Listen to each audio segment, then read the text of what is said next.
As best you can remember, tell me what it was like growing up in Belton. Living in town, I had a go-kart growing up, and then I ended up trading that go-kart for a moped so I could get around town. So there's not much to do there, so you kind of had to make your own fun. But always liked electronics, always liked fooling with things and fixing things. So Remember the first thing you took apart?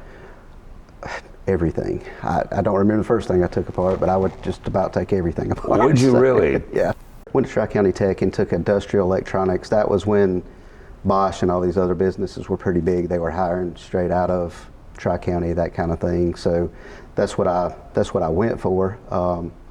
Ended up going a little different route than that, and then later on another different route. But So tell me about the first job you got from Tech and who that was with and what you were doing. I worked for, it's no longer around, but it was Beep One Morris Communications. Beep One was the pager side, did a lot of pagers back then. Morris Communications, they were the same company, but Morris was the two-way side is what we called it, the two-way radio side. We had a contract with Anderson County Fire, did all of their radio equipment, fixed it. We had a contract with MedShore and Anderson County EMS way back when it was just EMS on Tower Street in the basement. And I'd always been a volunteer fireman as well. I started volunteer fireman in high school with Rock Springs Fire Department. So always been in that public safety realm as well, but getting to know more police officers, decided to check on the law enforcement side of it. I started at the reserve program. Back then you took the class at Tri-County as well. It was a night class for the reserve class. Went through the reserve class and started riding with the city police. I think we had to do 12 hours a month or something like that, but usually every weekend I was single, I was out riding with them every weekend. So then at some point you got to go to the academy. The way that worked is the academy date was right after I got hired, so I ended up moving to the detention center for like a week or two, working and booking, just helping them out till I actually went, so it wasn't an exorbitant amount of time between those two. But And when you went to the police academy, it was how many weeks? 8 weeks. I was not the best shot in the world when I first started because I didn't really shoot pistols and shotguns and that kind of thing, so it taught me a lot on how to shoot and how to control trigger and all that kind of stuff. So you finished the academy and come back to Anderson City. Yep. And then what are you doing now that you're a policeman in Anderson? Actually, I had always liked traffic. When I was reserved, I rode with several traffic officers. Back then it was Steve Cantrell, Greg Williamson, Ken Evernickel was on traffic, Ron Colbert. So when I reserved, I rode with a lot of those guys. So actually, one of my first day back, I was riding with the patrol sergeant. Came into the city hall, of course, I've been reserving for years, so everybody knows who I am. Walked in and Chief McConnell hands me a ticket book and the keys and says, go write some tickets. So I basically started traffic that day. I'd always been interested in the highway patrol. Going to Clemson and watching games, being younger, if anybody knows, we've cut that way back, but there used to be tons of highway patrolmen working Clemson games. And as you walk up toward the stadium, you just pass tons and tons of highway patrol cars. And I'd said many years ago, I want one of those one day. And when I first started a law enforcement career, there was kind of a hiring freeze at the highway patrol. It was a little harder to get on. And about 4 years later, had a chance to put in for patrol and kept making it through. It was a long process. Was it really? Kept making through all the steps. And What are some of the steps you got to do for the patrol? You have comprehensive testing, physicals. There's all kind of different stages you have to go through. Hearing test, eye test, of course drug test, all that other stuff. You have to, and by then it was basically making a trip to Columbia once a week to do this. Then email was not that big yet, so you would get a letter in the mail saying, hey, you passed this thing, so we need you to come down on this date to do this. And now, as a highway patrol, can anybody without any law enforcement experience sign up for the patrol? Oh, yes. Mm-hmm. And then they make it, I know you got former police officers, former military people, but just a Joe Schmo can come up and say, I want to be a trooper? Yes, sir. Mm-hmm. When you were at the Anderson City Police Department, you were part of something what I consider pretty special in that they decided to make a motorcycle division of the Anderson City Police Department. Tell me how that came about. One of our sergeants, Steve Cantrell, had wanted to get motorcycles, so I think he talked the chief into getting us a couple of motorcycles back then. Sergeant Cantrell and Sergeant Ashley were two of the ones that basically helped start the thing, and I believe Ken Ebernickel was on there too, but they went to, I believe it was the Highway Patrol Riding Academy to get certified. So they kind of started up that motor unit again, which, as you know, most departments only had motorcycles many, many years ago. So that's part of everybody's history is the motorcycle program. But they bought two Harleys, both Road Kings, and started that back up. I was part of traffic division, and the motors were under the traffic division. And right before I left the city, I did get to ride some of those a couple of times, especially during Christmas holidays back in the day when Clemson Boulevard was more like Woodruff Road in Greenville. We had Toys R Us and always worked overtime up there the day after Thanksgiving to direct traffic. We utilized those to get through the traffic, to get directs, to get it to anything up there. I've been on patrol 6 years, I believe. Had been in Greenville County, transferred back to Anderson County, and some slots opened up on the Highway Patrol motor unit. I put in for that and got chosen to go through the class. Now, once you get chosen, you still have to pass the class to get the motorcycle. And that's what I want you to talk about, because passing that test is not for sissies. I mean, tell me what's involved in going through to teach troopers and policemen how to ride a motorcycle and for law enforcement. It was one of the hardest law enforcement classes I'd ever been through, mentally and physically. It's basically a bunch of calm courses. It teaches you basically throttle and brake control and clutch control and all that as far as slow riding, and we do pursuit stuff as well. But it's a 2-week course. If you progress through the first week, then you make it to the second week. If you don't, they basically pull you out of the class.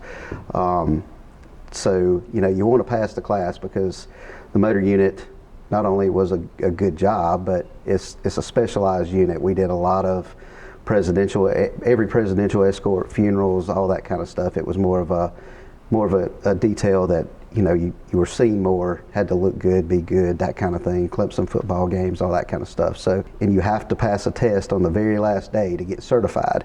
You can't hit, I believe it's a total of 7 cones in 13 or 14 courses. Can't lay the bike down, can't drive out. When we say drive out, if you get in there and get in trouble, you can't drive out of that. You have to finish the course. So by that time, after 2 weeks, you're so sore that you can barely pull in the clutch. So, you're having to muscle your way through and mentally get through, because all this stuff is running through your mind, and you have to concentrate on what you're doing as well as work the controls on the bike to get through that course. And like I said, by the end of that 2 weeks, you're so sore. During all this, if you drop your bike, everybody stops, blows the siren, so everybody looks at you. So I've been trying to muscle this bike up now for 2 weeks, or for the first whole week.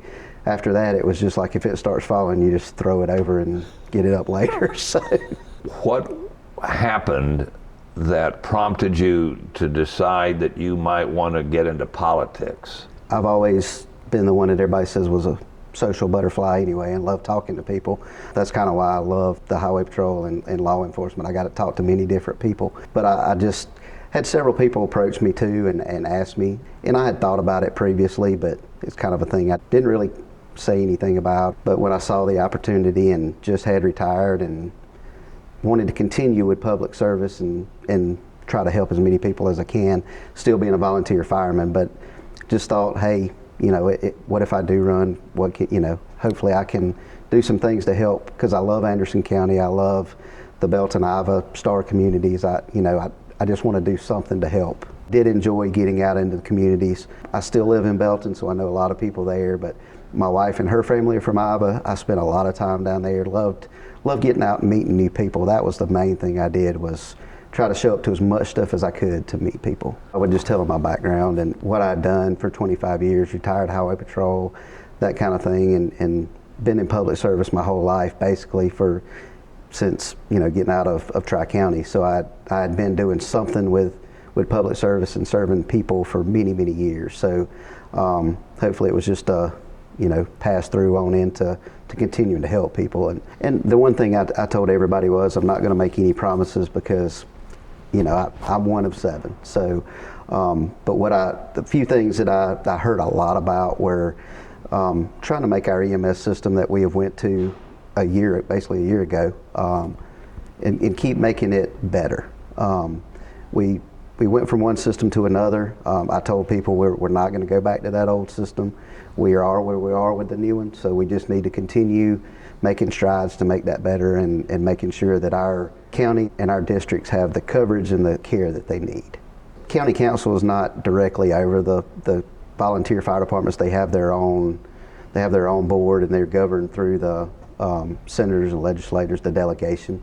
So, I mean, I think we could work together through county council and those and help them out any way we can. I know county council in the past has helped by giving land for training facilities and stuff like that, and that's a good thing. I want to continue helping as much as we can. We're not directly over budgeting or anything for them, but anything that we can do for the fire departments, I would love to do. How important is it from your perspective to build a relationship with your fellow council members? That was very important. I mean, I've been to every council meeting since, well, before June, before the primaries, and got to know a lot of these, most every councilman and council lady here that we have. So try to talk to them every week or every other week when we're at the council meetings, and we've got some great council people here in the county already. So. What do you see as some of the challenges that this council is going to face next year? One big thing is, we talk about it all the time, you can't talk about it enough, is infrastructure to handle what's coming in. And I believe on my part of the county, which is District 3, is putting some kind of zoning in place before we get to the point where we're at in the northern end of the county and just start building houses that we can't handle. Not against growth at all. I want growth. I think we need to have it controlled. But we need to make sure we have the infrastructure in place before that. You don't need to put houses where we don't have the correct infrastructure for, or multiple family dwellings or whatever. There are 3 small communities within your district: yes, Belton, and Iva, and Starr. Yes, sir. So how can you help those communities as their councilman? Belton is already looking at some growth. We're in a good spot in Belton to get through traffic in all of these places, and Starr's a little bit different. Starr's more wide open. It doesn't have a downtown like you normally see. But with Belton and Iva having downtowns, the thing that I want to see in those towns, and again, I'm not in the city, they have their own city council, but as far as if we can help, love to bring in more smaller businesses, restaurants, whether it be grocery stores, that kind of thing, so people don't have to drive. And specifically for Iva, there's a lot of people in that area that drive to Hartwell, Georgia to go shopping or to eat because there's nothing really there. They have a couple of restaurants, but to go in and have a decent meal and to shop, they drive into Hartwell. So, I believe the town of Iva wants to have more businesses and more homes, and I know Belton wants more businesses and homes, and they're all looking at that. So to bring in more smaller businesses and even some bigger businesses when we get there, but to have more stuff to do in those towns so we don't have to leave, and more self-sufficient where people want to come there and hang around and eat and shop and spend more time in those towns, I think would be very helpful. Because of your background, I would think that you would be able to understand law enforcement maybe better than some of your other council members. Yes, sir. Working in that field for 25 years, I mean, I've dealt with all kind of stuff, being with the city and with the highway patrol. I know what the needs are. I know where it's going in the future. I know where it's been. So also, like I said, being part of the fire department, dealing with any kind of public safety stuff, I mean, I'm very familiar with. That's one of my fortes. So yeah, I hope to help out Sheriff McBride and the sheriff's office, and I can get with the council and kind of go over some things that he asked for that they may not understand, and vice versa. So hopefully, as the county continues to grow, I mean, we're going to need more law enforcement, more equipment, that kind of thing. So there's a lot of things that they may not understand that he's asking for, and hopefully with that experience I can explain why they need that or why they don't need that, or where we're going from there. And we're in the process of having to build a brand new jail. Yes, sir. Yeah, so that jail is going to help us out a whole lot. I mean, the old jail was basically overcrowded. The new jail, the council now has done a great job with putting everything together. We're going to have a section for juveniles, a section for federal prisoners. that's going to bring in some revenue back to Anderson County and help us, but make it a whole lot easier on our sheriff's department by not having to drive juveniles to Columbia. They can just go where they normally go.